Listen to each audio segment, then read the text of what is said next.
Respond. I mean, can I start writing you little notes? I don't respond to little notes. Don't start writing me notes. Al Pacino and Michelle Pfeiffer in Frankie and Johnny, the new film from the director of Pretty Woman and one of 5 new movies we'll be reviewing this week on Siskel and Ebert. I'm Gene Siskel of the Chicago Tribune. And I'm Roger Ebert of the Chicago Sun-Times. Our first movie is an offbeat love story named Frankie and Johnny about lonely people who live closed-off lives in the big city. Frankie, played by Michelle Pfeiffer, is a waitress in a Greek restaurant, and Johnny, played by Al Pacino, is an ex-convict who goes to work there as a short-order cook. These eggs don't look runny. Mr. DeLeon likes them runny. They look runny to me. They're pretty runny. It's a regular. Who can argue with that? And who can argue with you?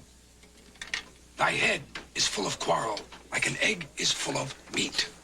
William Shakespeare, Romeo and Juliet. I'm reading it now. The director, Gary Marshall, wants to place these characters in a setting of other lonely people, including Jane Morris as a waitress who's a loner, and Kate Nelligan as one who's a cynic. Yeah. Is Helen still out? Nick thinks she'll be back tomorrow. Good. You know what your problem is? You're too picky. Women like that always have opinions about women like us. Frankie resists Johnny's advances as long as she can, but one night, some truth gets told. We fit like peas in a pod, like a lock and a key. I'm not so sure I like where your key's been. I like the performances in this movie, the way Pacino and Pfeiffer give their characters little spins of eccentricity and humanity. But one of the problems with Hollywood is that it persists in using stars in roles that don't really fit the stars. Frankie and Johnny is based on a play by Terrence McNally about a plain and plump and isolated woman, played by Kathy Bates on Broadway. Michelle Pfeiffer is a wonderful actress. She's good in this movie, but she is also a beautiful woman, and Al Pacino is a great-looking guy, and the fact that these two people could be attracted to one another is not necessarily terrific news for all the other lonely and unpopular people in the world. I felt there was a kind of a bottom line of implausibility to this casting. And so you're voting thumbs down? Yes. Okay, I'm voting thumbs up. And, you know, I like the picture for the things that you mentioned. What Gary Marshall does, in addition to these two characters, there are a number of sequences scattered all throughout the picture, montages of people huddling up at night together or sleeping alone. And those sequences, which, you know, he came up with, really do, I think, sell the story. And I think that of the two people, I think that Pfeiffer does a real good job of I don't think it's just a question of her not understanding why he's coming on to her. I think she knows that. I think this woman has been hit on countless times in her life. And I think I bought her great looks and all, I bought her as a victimized, fed-up woman, and so I liked it. The only part that I didn't like is I didn't buy Pacino in the character. I thought he's got a one-note character, trying to turn her on and, you know, and come on, lighten up and all that. And well, I didn't buy him at all. A lot of his dialogue read very much as if it were written. Absolutely. I mean, we know that as an ex-con, he spent a lot of time in prison reading, and now he quotes everything that he read. A lot of Shakespeare. And that is more of a playwright or a screenwriter's conceit, I think, than it is what a real person would do. That's the problem I had. But another problem I have with the film is that a lot of it is just kind of slow. I felt that her character unfolded, and as you said, later there is pain revealed, and that's where I thought the drama was. I'm recommending it with the provision of that Pacino, I think, is a bad character. Okay. Our next movie is named Homicide. This is a terrific film, the disturbing new psychological drama from writer-director David Mamet. This is his third feature, coming on top of his great career, of course, in the theater, and it's a most absorbing, disturbing, entertaining film, telling the story of a smart Jewish detective who suffers an identity crisis when he tries to solve the murder of an elderly Jewish woman shopkeeper. The fine actor Joe Mantegna, a David Mamet regular, plays the detective Bobby Gold. William H. Macy plays his admiring partner. How come you always gotta be the first one through the door? So brazen.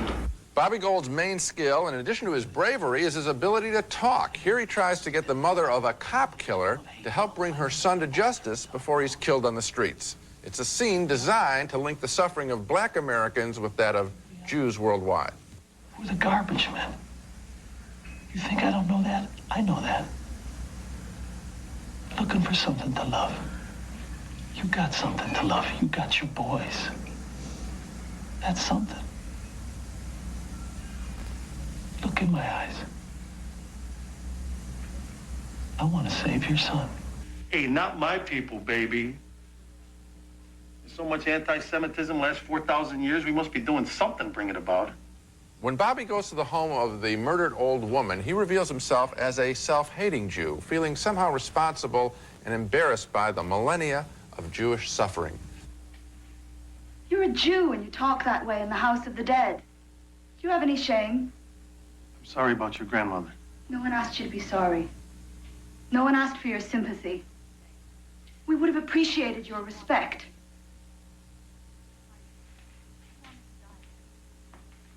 Do you hate yourself that much? Do you belong nowhere? Tracking the murderer leads Bobby to the back room of a Jew-hating store owner. Suddenly, Bobby can no longer deny his heritage.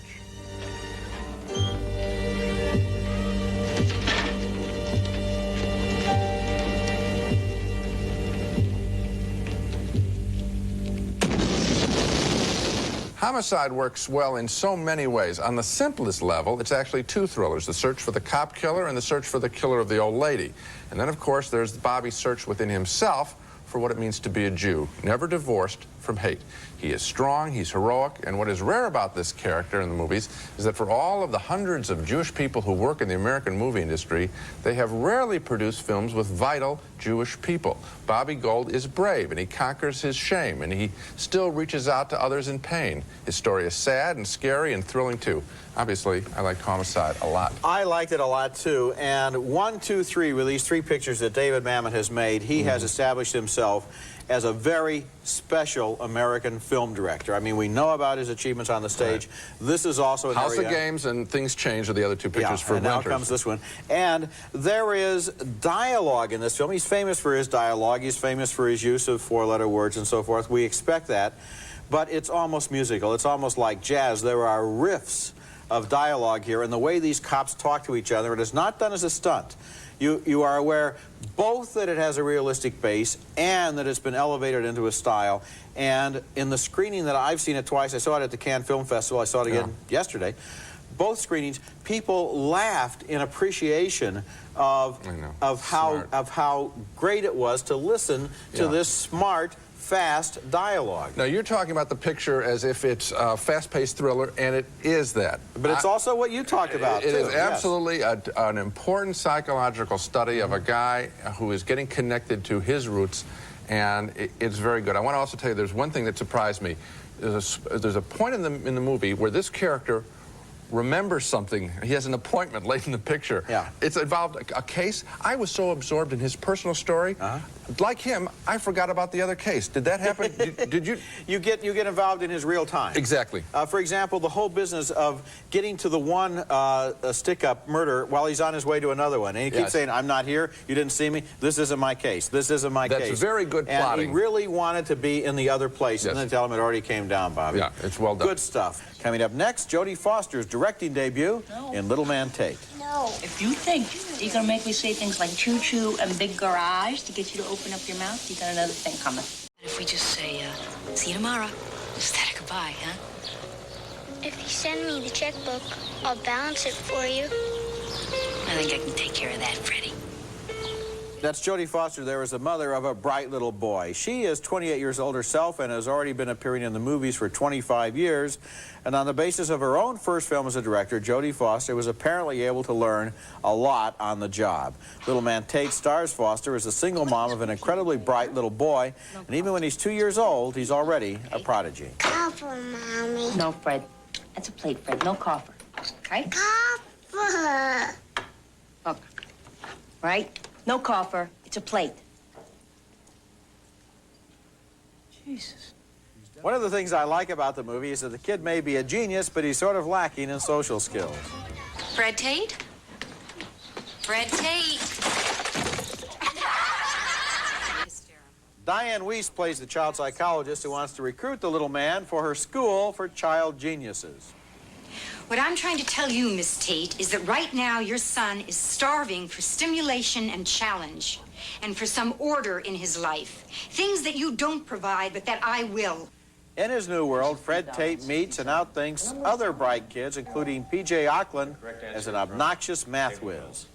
Oh, somebody, for God's sake, challenge me. Okay. How about giving me a number that when divided by the product of its digits, the quotient is 3, and if you were to add 18 to this number, the digits would be inverted.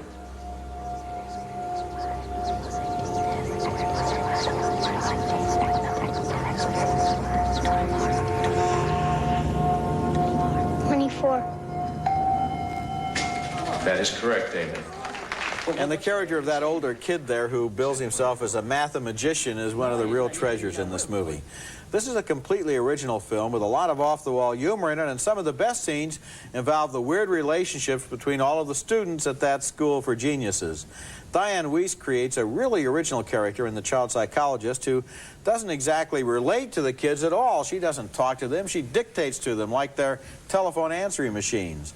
Adam Hanbert is a complete movie original, bright and gifted, but also a little kid who needs his mom and doesn't quite understand the world that he's in. And I like the way Foster's character refused to let herself be bulldozered by the child experts. This is her kid, and she knows him best.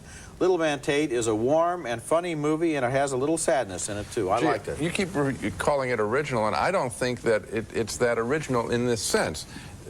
I think it plays right into all the standard stereotypes, that a smart kid, a precocious kid, is naturally socially retarded. I think that that's the standard, that's a stock character. I think that the person who runs a school for gifted children doesn't really know how to relate to children is another stock character and is insensitive, and that the other kids are quirky and bratty. I mean, the kid is funny with the mathematician. That's funny. What I did like about the picture, first of all, I think her directing is just fine. What I did like about the picture is Foster's relationship with her kid. As we watch it, it's very easy to read that as her replaying possibly what her relationship with her own mother, because she was obviously tremendously gifted too, and there's some real warm contact. But the whole story is so standard. It's very unfair of you to say that either the kid or Diane Wiest's character are not original just because you have seen maybe other movies like that. I can't think of any right now, because these two actors create completely original people in the roles. Diane Wiest plays a character that you have never seen in a movie before, and so does Adam Hanbert. You have not seen these people before, and the fact that their characters fit into some guidelines that you may have heard about isn't really a criticism. No. I would tell you that, Roger, in the standard portrait, you read all these articles about schools for gifted children, and every journalist takes the same tack. You would too, and so would I, which is that they're... Maybe they're all right. Maybe they're correct. I'm just calling it a stereotype. No surprises. Coming up next, Oscar winner Denzel Washington stars in the thriller Ricochet about another brave cop who's under attack. Now, in time it takes you to pump it one time, I'll have 3 bullets in your head, maybe 1 in your chest. I'll be on my way back to the station doing paperwork and eating donuts. From hot wiring Corvettes to hot wiring cocaine, I'm impressed. That's Denzel Washington, of course, the Oscar winner from Glory, in the new movie Ricochet, playing a rookie cop who becomes famous overnight when his heroics are captured by an amateur video camera and telecast on the news. I'll drop the gun, but here's the deal.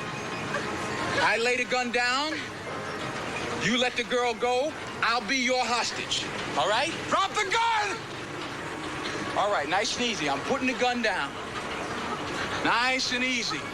Nice and easy. Nobody gets hurt.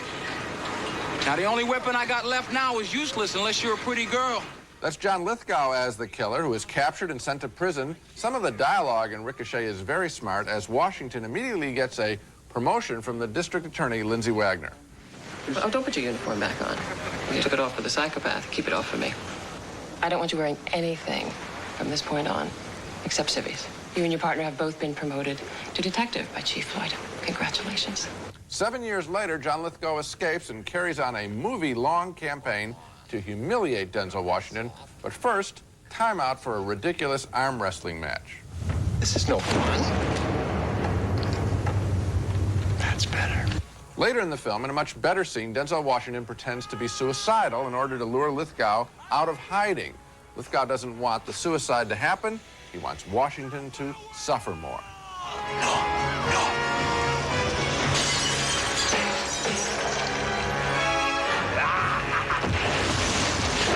For all of its stylishness, Ricochet regularly undoes itself with highly improbable scenes. Think about what you just saw. Why wouldn't John Lithgow's character be satisfied with Denzel Washington committing suicide? That's victory enough. But no, this supposedly is going to lure him out of hiding so he can keep the guy alive to insult him more?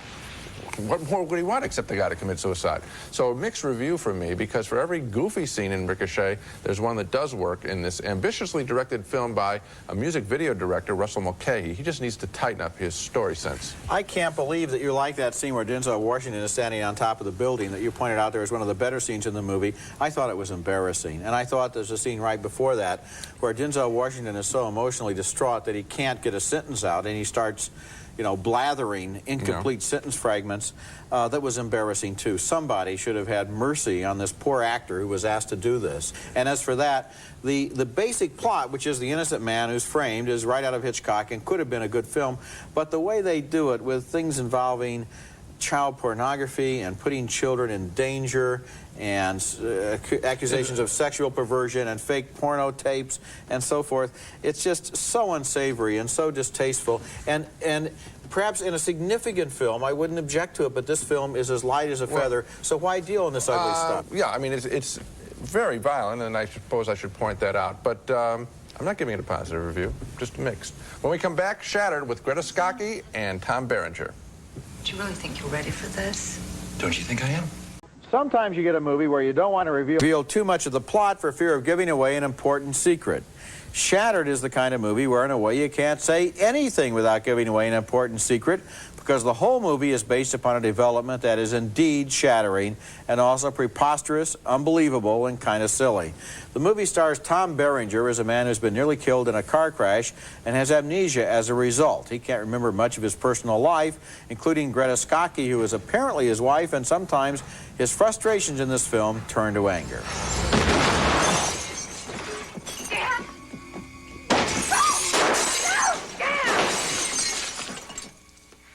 Bob Hoskins co-stars in the movie as a private eye who is retired to run a pet store, but still can't let go of this particular case. Don't you find it a little odd that on the same day you gave me those pictures, my wife and I had a terrible accident? She gets thrown out with hardly a scratch. I wind up looking like a hamburger. Then there's the mystery of the red sports car and a driver who seems to want to kill them.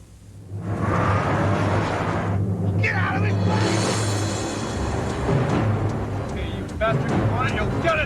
After we reviewed Dead Again not long ago, I got a couple of notes from people who complained that the movie was just plain too preposterous. Well, they haven't seen anything until they've seen Shattered.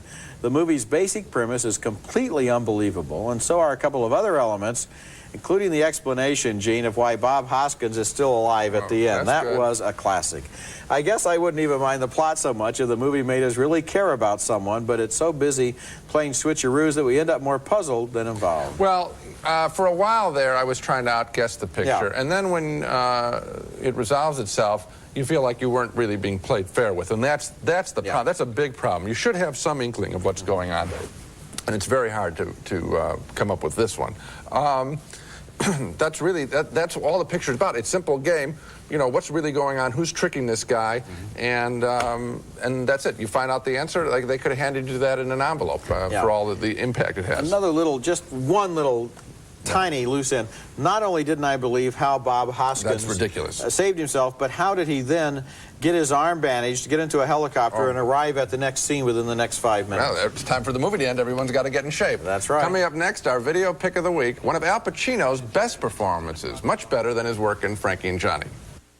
As I mentioned in my review of Frankie and Johnny at the top of this show, I felt Al Pacino was playing down to his working-class character in that film, but that wasn't true back in 1973 when Pacino lit up the screen in Sidney Lumet's Serpico, playing an honest street cop blowing the whistle on a corrupt New York police department. I'm sure there is a young generation of moviegoers who have never seen Serpico. This recommendation is for them. Now let's recap the movies we reviewed on this show. A split vote on Frankie and Johnny. Roger didn't like the glamorous casting, but I was touched by the performance of Michelle Pfeiffer. 2 thumbs up, way up, for David Mamet's Homicide, a terrific thriller and a fine portrait of a man reconnecting with his heritage. A split vote on Jodie Foster's Little Man Tate. Roger thought the child prodigy film was original. I think it's filled with stock characters. 2 thumbs down for Ricochet, the cop thriller with Denzel Washington that I like a little bit more than Roger. And 2 more thumbs down for the gimmicky thriller Shattered. So Homicide is the picture we really like. And Joe Mantegna, we haven't mentioned him enough. He gets a I'd love to see him get an Academy Award nomination. That'd be great. That's it for this week. Next week, we'll be back with reviews of new movies, including one starring Danny DeVito, who wants to make a lot of other people's money. And we'll also review John Sayles' new movie about urban corruption, City of Hope. That's next week, and until then, the balcony is closed. Flash finish from Jonell. Dries nail polish in less than a minute as it hardens nail enamel to reduce chipping and cracking. Flash finish from Jonell. New exciting Major League Baseball raisins from All-American Raisins. Check out your local team, the healthy pro sports snack for all occasions. For that special time in your child's life, bring home Walt Disney's cartoon classics, Disney videos, for your child's magic years. The Natural Manicure from Jonell. It's quick and easy. No more worries about changing your nail color to match every outfit. From Jonell.